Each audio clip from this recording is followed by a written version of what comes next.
তুমি কে, আমি কে? কে বলেছে, কে বলেছে? কোথায় কোথায় বাংলা ছাড়? এই বাংলা কি তোর বাধ্যতা? কোথায় কোথায় বাংলা ছাড়? যারা আমাদের বাংলা ছাড়তে বলেছিল তারা এখন কোথায়?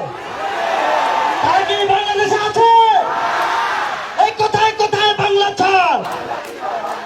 এই বাংলা কি তোর বাধ্যতা? তুমি কে, আমি কে?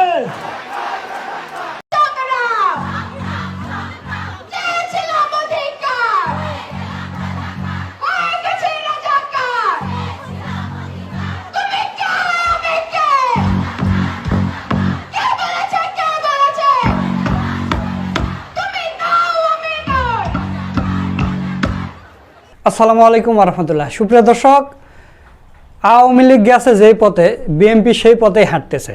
আপনারা জানেন যে গতকালকে বিএনপি একটা সমাবেশ করেছে, সেখানে কিন্তু ওই হাসিনা গত বছরের 14 তারিখে যে স্লোগান দিয়েছিল, হাসিনার বিরুদ্ধে জনতা, ছাত্র জনতা, সেম স্লোগান, মানে সেম কথা এখন বিএনপি বলতেছে। হাসিনার মতো আচরণ করতেছে, মানে হাসিনার পথে বিএনপিরা হাঁটতেছে।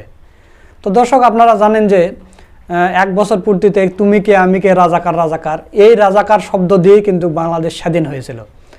তো ছাত্র জনতারা বিএনপিকেও খেয়ে দিবে আওয়ামী লীগের মতো, আপনারা দেখে নিন। কারণ গতকালকে ঢাবিতে সারা বাংলাদেশে এই স্লোগান হয়েছে এবং আসিফ মাহমুদ, উপদেষ্টা আসিফ মাহমুদ, তিনি পর্যন্ত ঢাকা বিশ্ববিদ্যালয়ের ক্যাম্পাসে এসে এই স্লোগান দিয়েছে। আপনারা ভিডিও শুরুতে দেখলেন। তো প্রিয় দর্শক, এই বিষয় নিয়ে গুরুত্বপূর্ণ আলোচনা করছে বিএনপি কীভাবে মারা খাবে আওয়ামী লীগের মতো, এই বিষয় নিয়ে গুরুত্বপূর্ণ আলোচনা করছেন আমাদের বড় ভাই মোহাম্মদ সোলাইমান। তো চলুন আমরা তার ভিডিওটা একটু দেখে আসি। সাফ কথা, বিএনপির রাজনীতি ঠেকিয়ে দেবে তরুণ প্রজন্ম। হাসনাত, নাহিদ, সার্জিসদের কথা এইটাই। দেশব্যাপী পদযাত্রা করে মাঠে ঘাটে ময়দানে, শহীদ মিনারের সামনে, সব জায়গায় শহীদ পরিবারের কাছে এনসিপির তরুণদের বার্তা একটাই, যে চাঁদাবাজির রাজনীতি আমরা বাংলাদেশে হতে দিব না। চাঁদাবাজি, লুটপাটের পুরনো রাজনৈতিক সংস্কৃতি বাংলাদেশে কায়েম হতে দিব না।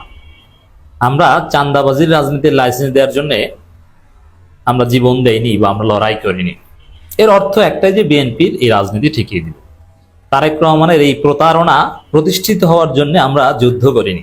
হাসনাত, নাহিদদের বার্তা, আমাদেরকে জোটের জন্য প্রস্তাব দেয়, আমাদেরকে কিনতে পারবে না। চাঁদাবাজদের সাথে আবার কিসের জোট? স্পষ্ট কথা। মজা না? মজা বুঝছে না বিএনপি? তো বিএনপির সাথে কে আছে? আছে একজন লোক, আমার একজন প্রিয় লোক আছে, এটা বলবো আলাদা এক আলোচনা। কেউ নাই বিএনপির সাথে। বাংলাদেশে নতুন করে ভয়ের সংস্কৃতি তৈরি করা হচ্ছে। নাহিদ ইসলাম, এই যে ভয়ের সংস্কৃতি, এটা বিএনপি করছে, এটা করতে দিবে না এরা। কিভাবে ভয়ের সংস্কৃতি তৈরি করছে? বলছে যে বিএনপি মুক্ত বাংলাদেশ চাই। এরা বলছে এই পোস্ট ডিলিট করো, সমস্যা হবে কিন্তু। বিএনপির লোকজন থ্রেট দিচ্ছে। আবার যেমন শেখ হাসিনার বিরুদ্ধে বললে এক বিষয়, শেখ হাসিনার বিরুদ্ধে বলতে পারে, তখন আওয়ামী লীগের লোকজন কিন্তু এটা বলতে শেখ হাসিনার বিরুদ্ধে বলছে বলে। কিন্তু শেখ মুজিবের বিরুদ্ধে কিছু বললে খবর আছে। কারণ শেখ মুজিব ছিল ওদের ধর্মের নবী, আওয়ামী ধর্মের নবী। শেখ মুজিবের বিরুদ্ধে বললে খবর আছে। এই জন্যে শেখ মুজিবকে ব্যবহার করতো বাঁচার জন্য, যে ও মুজিবের বিরুদ্ধে বলেছে। এজন্য বাচ্চারাও চালাক ছিল যে শেখ মুজিবের বাংলায় বৈষম্যের ঠাঁই নেই, বঙ্গবন্ধুর বাংলায় বৈষম্যের ঠাঁই নেই, এসব স্লোগান দিত কোটা সংস্কার আন্দোলনকারীরা। তো দর্শক, ওই শেখ মুজিব বা এরকম কিছু বিষয় বা মুক্তিযুদ্ধ বিরোধী এগুলোর মাধ্যমে ভয়ের সংস্কৃতি তৈরি করত। এগুলোর বিরুদ্ধে বললেই তাকে গুম করত, হত্যা করত, গ্রেপ্তার করত। সেই খাদিজার কথা মনে আছে, বছরের পর বছর তার মুক্তি দিত না।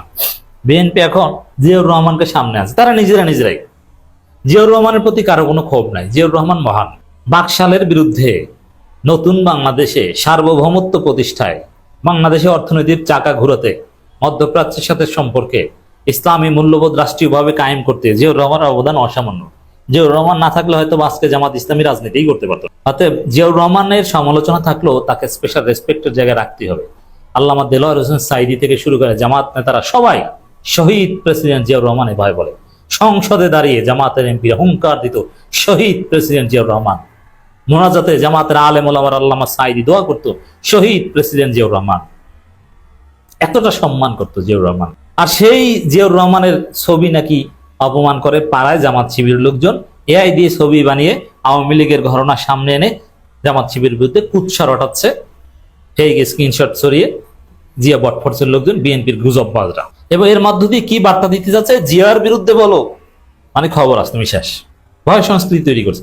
জিয়াউর রহমান আমাদের কাছে মহান, কিন্তু জিয়াউর রহমানের বিরুদ্ধে বলা যাবে না, এই সব কালচার চলবে না। যে কেউ চাইলে জিয়াউর রহমানের সমালোচনা করতে পারবে, করবে, অবশ্যই করবে জিয়াউর রহমানের সমালোচনা। আমি করি না, আমি জিয়াউর রহমানের ভক্ত, কিন্তু যে কেউ করবে, কোনো সমস্যা নেই। অবশ্যই তার বাক স্বাধীনতাকে আমরা রেসপেক্ট করব।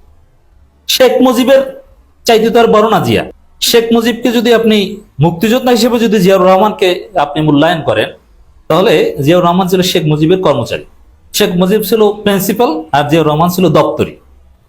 মুক্তিযোদ্ধা হিসেবে জিয়াউর রহমানকে এর চাইতে উপরে উঠাতে পারবেন না। তো সেই শেখ মুজিবকে যদি ভেঙে চুরে একদম সবকিছু নিষিদ্ধ করে দিতে পারে, শেখ মুজিবের ছবি, শেখ মুজিবের নামে কিছু থাকবে না, তাহলে জিয়াউর রহমানের সমালোচনা করা যাবে না কেন? 1000 বার করা যাবে। তো জিয়াউর রহমানের বিরুদ্ধে বলেছো, খবর আছে, এই ভয়ের সংস্কৃতি, ওগুলো তরুণ প্রজন্ম দুচে না ভাই। জিয়ারকে সামনে রেখে বাঁচার চেষ্টা, এসব ফাজলামি চলবে না। তরুণ প্রজন্ম বলেছে, 2 রহমানি পরিবার থেকে আমরা মুক্তি চাই। স্বাধীনতার পর থেকে 2 রহমানি পরিবার বাংলাদেশ শাসন করেছে, শেখ মুজিবুর রহমান, জিয়াউর রহমান। এই জিয়া পরিবারের রাজনীতি চলবে না, এসব ফাজলামি চলবে না। ওই জিয়াউর রহমান অমুক তমুক এগুলোকে সামনে এনে ভয়ের সংস্কৃতি তৈরি করছে। আবার পাথর মেরে হত্যা করে, রক কেটে ভয়ে দেখাচ্ছে যে না, আমাদের সাথে লাগতে আসলে কিন্তু রক কেটে দিব। বিএনপি ভয়ের সংস্কৃতি তৈরি করছে, থ্রেট দিচ্ছে, খবর আছে, দেখে নিব। কি ওই ডেসপিকেবল এক মাদার বোর্ড বের হয়েছে না, ফাহাম আব্দুল সালাম, বাটপারের ঘরে বাটপার, এ বলছে কি, দিস উইল বি রিমেম্বার্ড, হুমকি দিচ্ছে। অথচ ওগুলো ফেক, গুজব ছড়িয়ে বলছে দিস উইল বি রিমেম্বার্ড। বুঝতে পারছেন এরা কোন পর্যায়ে গেছে? ভয় সংস্কৃতি কি? আচ্ছা, হাসিনার ভয়, ভারতের ভয়ে বাংলাদেশের তরুণরা দমে নাই, তার কোথাকার কি ঈদের পর বালের বিএনপি, এরা ভয় দেখাতে, এগুলো কেউ গোনে? ওদের হুঙ্কারের 4 আনার দাম আছে কেউ? ওরা তো পুলিশের বাঁশির শব্দ শুনে দৌড়ায়। এখানে আশ্বস্ত করছে নাহিদ ইসলামরা যে না, এসব ভয়ের সংস্কৃতি, বিএনপির চান্দাবাজির রাজনীতি, এই 71-এর চেতনাবাজির রাজনীতি, জিয়াবাদের রাজনীতি, জিয়াউর রহমানকে অপমান মনে হয় বিএনপি করবে। শেখ মুজিবকে ডুবিয়েছে যেরকম আওয়ামী লীগ, জিয়াউর রহমানকেও এখন আওয়ামী লীগ জনগণের কাছে ঘৃণার বস্তুতে পরিণত করবে বিএনপি, ওই দিকে যাচ্ছে।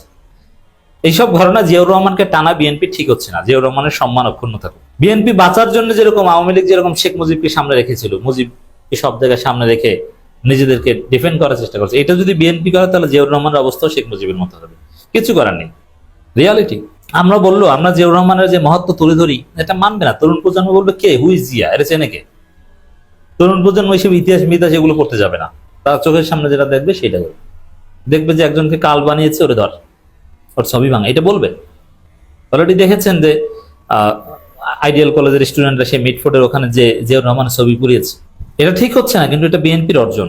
চাঁদাবাজি করবে আর জিয়াউর রহমানের ছবি সামনে দিবে, এটা কি জিয়াকে অপমান করে না? চাঁদাবাজদের সন্ত্রাসীরা পোস্টার ছাপাবে আর উপরে দেবে জিয়াউর রহমানের ছবি। জিয়াউর রহমানকে আপনারা রেসপেক্ট করেন না? আপনারা অপমান করছেন, চাঁদাবাজদের সাইনবোর্ড হিসেবে ব্যবহার করছেন। কিন্তু আমাদের নাহিদ ইসলামরা আছেন, আক্তাররা আছেন, হাসনাতরা আছেন। বিএনপির রাজনীতি, এই চাঁদাবাজির রাজনীতি, ভয়ের সংস্কৃতির রাজনীতি ফিরতে দেবে না, তারা বলেছে।